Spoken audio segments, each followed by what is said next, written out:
solo. Wadi solo. Veut dire makambo nzambe na bana na ye. Nzambe na bana na ye kaka. Bouge.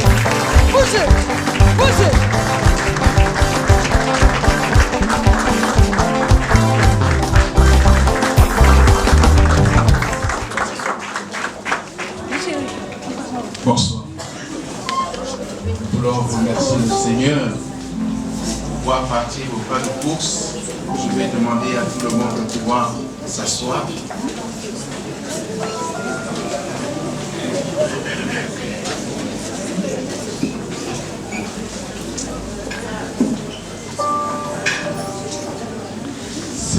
C'est la journée la plus longue aujourd'hui, et nous croyons que ensemble nous allons les aider à décoller dans cette grande aventure. Je voudrais d'abord commencer par rendre grâce à Dieu en prière. Prions. Éternel, lorsque tu créas le ciel et la terre, tu as prévu tout un programme pour tout ce que tu as mis sur cette terre. Et dans ce programme, tu as prévu le mariage. Car depuis la première chose que tu as faite, c'est de prévoir la loi de la multiplication, la fécondité. Et Seigneur, tu as dit dans ta parole, il n'est pas bon que l'homme soit seul. C'est alors que tu as décidé de prendre une côte et de créer une femme afin de combler le vide du cœur de l'homme. Et aujourd'hui, Père, nous sommes dans ce plan parfait. Nous sommes en train d'accomplir ta parole. Laisse que en ces quelques minutes, le ciel soit avec nous pour pouvoir bénir ce jeune couple. Nous te rendons grâce au nom de Jésus. Amen. Vous remarquerez que je ferai ce qu'on appelle une cérémonie restreinte. Je ne ferai pas peut-être comme on avait tout le temps, une prédication, des temps de louange. Nous voulons juste passer à l'essentiel. Mais face à la symbolique, je voudrais transmettre tout mon message par les faits et gestes et les symboles. Alors nous avons en face de nous un jeune couple, et ce jeune couple qui décide aujourd'hui de régulariser leur situation. La Bible dit en cela que l'homme quittera son père et sa mère et s'attachera à sa femme. Alors, dans la liaison conjugale, il y a une toute première chose que je voudrais ressortir, c'est le principe du quitter. On ne peut pas se lier si on ne quitte pas. Et je crois que l'on doit quitter nos origines, notre source, pour pouvoir nous attacher. Mais malheureusement, beaucoup de personnes s'attachent sans pourtant être parties. Alors, voyez, et l'un des problèmes que nous avons dans nos couples aujourd'hui, c'est le fait d'avoir des attachés sans d'abord quitter. Et nous devons quitter tout ce qui est héritage, cet héritage que nous avons reçu de l'autre côté. Parce que le mariage est toute une autre école. Et si Paul, dans le livre de Timothée, peut dire qu'il n'est pas bon de donner à quelqu'un une charge, s'il n'est pas capable de gérer d'abord la petite cellule familiale, ça veut dire que tout ce qu'on a appris, tout ce qu'on a acquis, peut parfois se retrouver pas du tout en phase avec les réalités qu'on découvre dans le mariage. C'est pourquoi lorsque nous entrons dans un mariage, il faut mettre à zéro des connaissances pour pouvoir y apprendre. Parce que ces deux éducations qui viennent être ensemble et ça doit enfanter une éducation. Donc, quelqu'un estime que ce qu'il a acquis de ses parents se doit être imposé dans son couple. L'autre aussi dira ce que j'ai appris de mes parents se doit être accepté dans mon couple. Alors on aura deux visions. Et lorsqu'il y a deux visions, il y a division. C'est à cela que je vois ici, Joris et Léna, c'est des personnes qui viennent de toutes parts et qui ont décidé de mettre table rase à leur éducation. Mais alors, quelle est l'éducation que vous allez donner à votre couple? C'est ce que le Seigneur vous enseigne. Parce que tout ce qui n'est pas bâti par l'Éternel, tu sais, ça ne tient pas. Que l'Éternel soit le fondement, le commencement et la fin. Et donc, dans ce long voyage, tu auras besoin, tout à l'heure, on va te donner une Bible en tant que chef de la famille, afin de pouvoir éduquer ta femme en fonction de ce qui est écrit dans la parole. Car nous ne bâtissons pas nos vies par nos expériences, on les bâtit par ce que nous apprenons du Seigneur. Je réinsiste, on ne bâtit pas nos vies par nos expériences, nous bâtissons nos vies par ce que dit le Seigneur. Alors aujourd'hui, je vais pouvoir passer à la prière, à bénir votre mariage. Je prie Dieu que le Seigneur soit le troisième fil qui ne se rompt point. Alors, je vais demander tout de suite à Joris et à son épouse de pouvoir se mettre debout. Vous voyez, ils sont très jeunes, hein? Ils sont jeunes. Et la particularité de ce qui est jeune, c'est que ça a la capacité de grandir. N'est-ce pas? Donc ça veut dire que tous jeunes, ils se marient, ils sont appelés à grandir. Et plus on grandit, plus on acquiert de l'expérience. Et on a un potentiel qu'on peut partager. Alors, vous êtes des personnes requises pour entrer dans cette grande école. Mais avant de vous bénir, voyez ce petit espace, ce petit jardin. Ce petit jardin est composé juste de quelques coussins. Mais c'est toute une philosophie que je veux donner à tout le monde. Voyez, la Bible dit, l'homme quittera son père et sa mère et s'attachera à sa femme. Vraiment, je n'ai pas tout le cérémonial, mais je vais le faire de manière galvaudée. Alors, s'il faille quitter, tu dois quitter pour aller quelque part. N'est-ce pas? Est-ce qu'il y a quelqu'un dans cet environnement? Il n'y a personne. Est-ce qu'il y a des enfants ici? Est-ce qu'il y a tes parents ici? Il n'y a personne. Tu vois, dans l'univers du mariage, tu as quitté pour devenir seul. Parce que la destruction des mariages ne vient toujours pas de l'intérieur, ça vient de l'extérieur. C'est pourquoi lorsque je vais t'introduire dans cette maison, sache que tu es le premier responsable.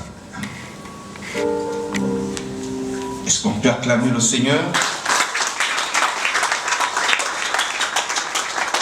La Bible dit l'homme est le chef de la femme.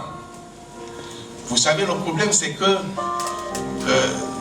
l'expression française est parfois réduite. Mais en fait, le mot chef ici ne veut pas dire le dictateur de la femme. Tu dois donner un exemple, pas par un dictat, mais par un témoignage. Alors il faut comprendre pourquoi tu es chef. Ça veut dire qu'avant de demander à faire, toi-même fais et dis que c'est comme ça qu'on fait. C'est ça le chef. Parce que le commun des mortels ont trouvé que le chef, ça veut dire celui qui impose. Une femme n'est pas une esclave. Elle est ton terrain d'expérimentation des bonnes choses du royaume. Alors, en tant que chef dans cette maison, tu as une responsabilité, c'est de donner le rythme et la couleur que tu veux dans ton foyer. C'est ainsi que je vais aussi prendre Elena. Sous nos acclamations, nous voulons la faire entrer, l'introduire. Voilà. Non, tu rentres. Voilà. Alors, est-ce que tout le monde peut me suivre maintenant? Ma question, les deux qui sont dans ce foyer, où est leur père? Où est leur mère? Où sont leurs sœurs? Hein? Non, vous n'avez pas compris ma question. Non, je suis en train de vous dire, dans ce foyer, dans cet espace, dans cet environnement, est-ce qu'il y a une place pour leur père? Est-ce qu'il y a une place pour leur mère? Alors, dites au revoir à vos parents. Dites au revoir. Dites bye bye, bye bye, c'est fini, c'est fini. Dites au revoir, dites au revoir. C'est vraiment fini, quoi. Alléluia. C'est important de dire au revoir. Parce que pour s'attacher, il faut d'abord quitter. Parce que le problème, c'est que parfois les deux sont ici, mais la ligne de conduite de leur maison est toujours parfois dirigée par papa.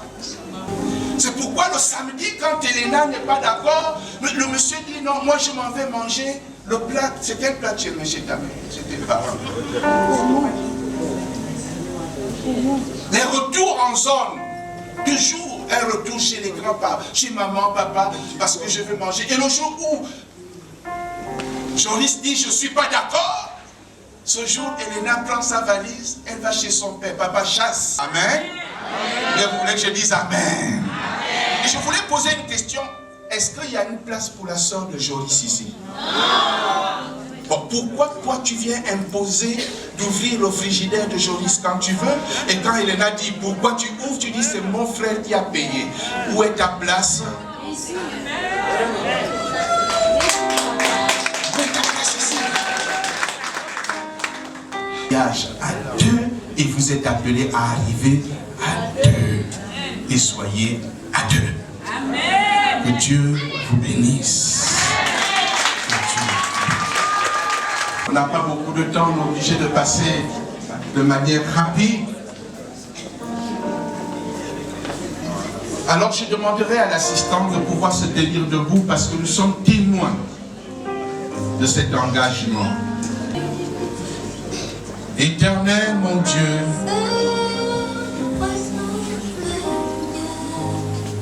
toi qui as signé l'alliance et tu as inscrit ces choses dans ta parole.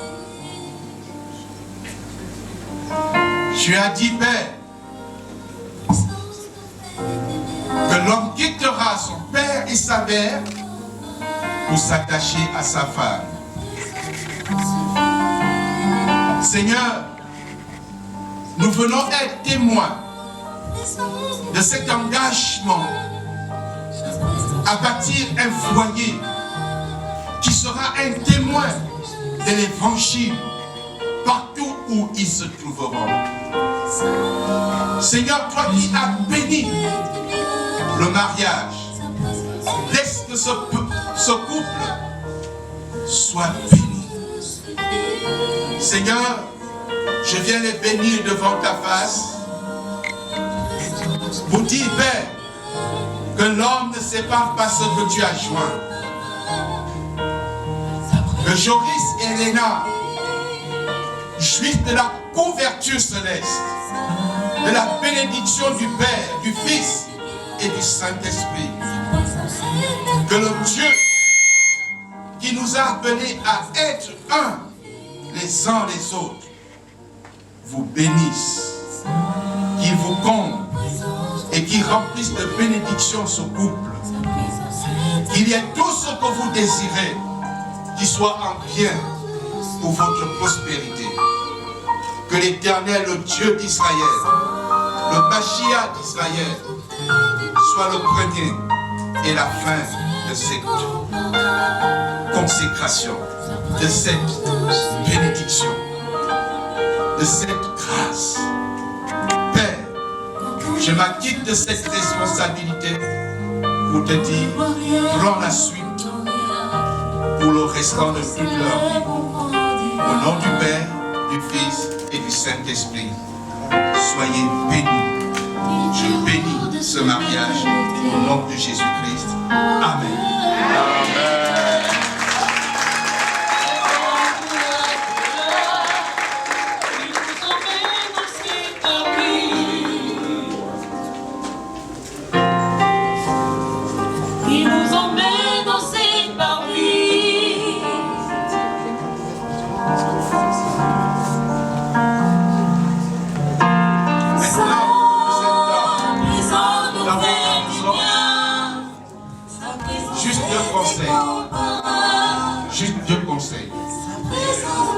La victoire ne se gagne pas par les palabres ou par les conseils ou par les paroles. La victoire se gagne à genoux. Apprenez à prier ensemble. La deuxième chose, communiquer. Communiquer. Qu'on soit content ou pas, la deuxième arme dans un mariage, c'est la communication. Apprenez à être vrai l'un à l'autre et à vous pardonner. Alors vous verrez votre mariage tenu. Car le diable est un menteur. Et quand il entre quelque part, il entre avec le mensonge. Et quand le mensonge est quelque part, il n'y a plus le naturel. Soyez naturel. Aimez-vous comme vous avez commencé. Continuez. Que l'Éternel vous garde et qu'il vous bénisse. Amen. Tu es autorisé officiellement à faire ce que tu es capable de savoir faire. Présence nous fait du bien. Waouh! Sa présence est Oh, est-ce qu'on peut acclamer le Seigneur? Sa présence nous suffit. Quelle beauté! Sa présence nous fait du bien. Waouh! Sa présence est Bon. incomparable. On n'a rien à dire. C'est des grands garçons. Nous suffit.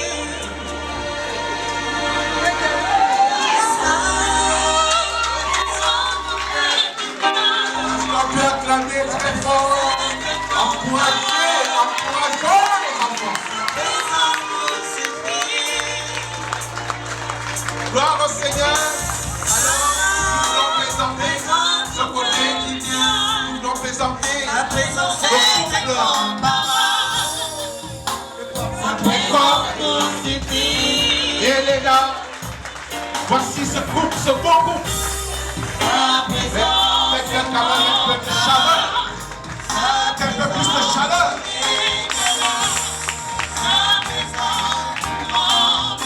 Alors, de ce côté aussi, nous voulons apprécier la beauté du couple Cora. J'espère que vous allez vous inscrire de joie.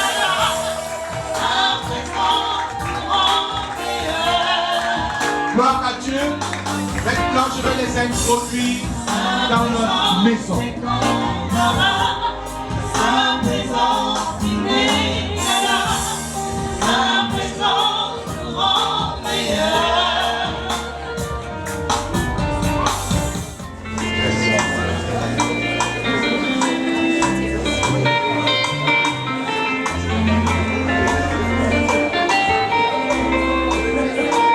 Alors nous pourrons nous asseoir.